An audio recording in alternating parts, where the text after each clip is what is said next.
Here in India, I discovered the missionary in his new role as a fraternal worker, serving within the framework of a national church.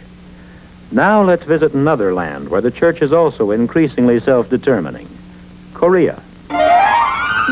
You may never have visited Korea before, but the church has.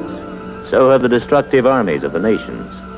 It's easy to level buildings and make thousands of families homeless. There's no trick to matching violence with violence and dispossessing man of his inheritance. Man's inhumanity to man is notorious. You can't measure the cost of a war in dollars or won. You can't measure it in any of the things of earth. But the cost is no less real, and payment will be made by generations yet to come. Yes, the church has been here, and today the church in Korea is rebuilding into a strong Christian community. This is a part of the whole pattern of restoration and rebuilding across the land.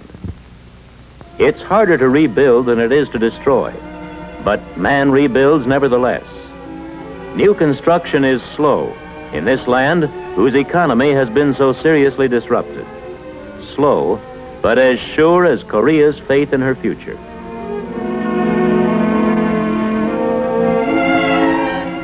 Here in this new Korea, Chan Young-chae has made a new life for himself. Born into a Christian family, he is a graduate of the Korean Presbyterian Seminary in Seoul. Choi is fond of young people. During seminary days, he participated in the flourishing Bible Club program in which over 50,000 boys and girls are enrolled.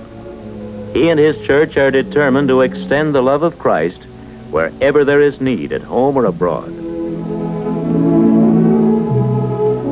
Surprising what a child can take, isn't it? As much as grown-ups. Sometimes more.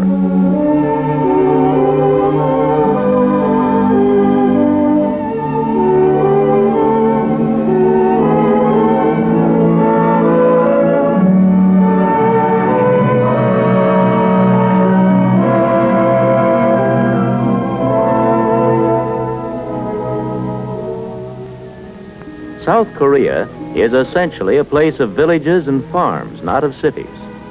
Family life is closely knit, and family loyalties are strong.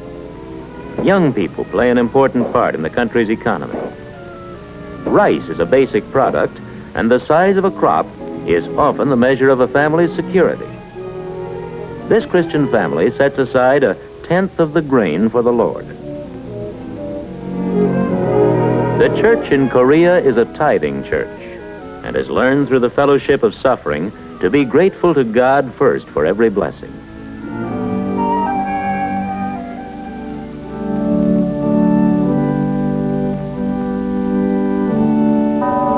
New church buildings, large and small, are replacing those destroyed during the war. Here in the partially completed sanctuary, Kim's family worship. They and their neighbors regularly bring the first fruits of the land, their tenth, and hang their offerings on the rice board. The church in Korea has its own missionary outreach and has supported missionaries in China for many years. That door is closed now, so new avenues of service have been taken. The church is about to send its first fraternal workers to Thailand. A committee of leading Korean ministers, joined by a missionary from our church, interview and examine the two young men as they come up before the Korean General Assembly for commissioning. 이와 같은 현상을 태국에서도 멀지 않아 보기를 원하는 것이올시다. 이런 일을 장차 멀지 않은 시간에 보기 위해서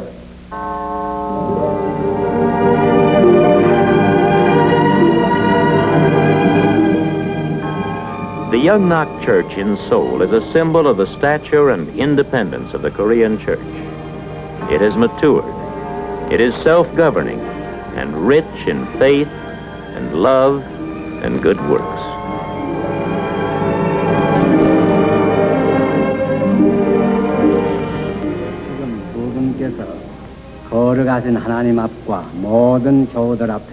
Here in Young-nok Church during the General Assembly, Kim and Choi are commissioned to work with the church in Thailand. This kind of thing is happening more and more across the earth. You see, in today's church, every nation shares responsibility to fulfill the Great Commission. As national churches increasingly become autonomous and strong, our old concept of foreign missions becomes more and more outdated. This is an age of ecumenical mission, when Christians from all lands join forces in implementing Christ's command around the world, each church contributing whatever it has best to offer, and each receiving what the others have to give of the grace of Christ.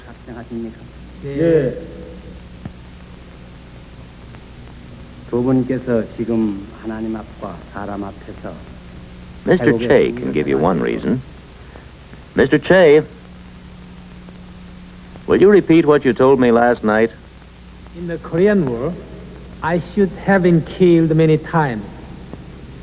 But the Lord gave me my life as a gift. Now I want to give it completely to Him. Thanks, Mr. Choi. Thanks from all of us. Well, the assignment's about over. My job's done. The editorial department takes over from here. I told you earlier that this expedition had done something to me. It taught me the kingdom of heaven comes into being when people are moved by God's Spirit and become the hands and feet and mind of Christ on this earth. What the camera catches is temporal, evanescent, perishable. What lies beyond, I've learned this, is absolute, unalterable, eternal. Remember the young man at the campfire service? I press toward the mark for the prize of the high calling of God in Christ Jesus. It seems to me that's what we've been trying to say. The entire film is about this high calling, bringing the world within the redemptive circle of God's grace through His Son, Jesus Christ. I caught a glimpse of the kingdom there at camp. On the faces of Christians in Korea and Worcester, Ohio, I saw Christ's church pressing forward on the feet of ministers and laymen. An army of white, black, yellow, and tan children of God. One in hope, one in doctrine, one in love.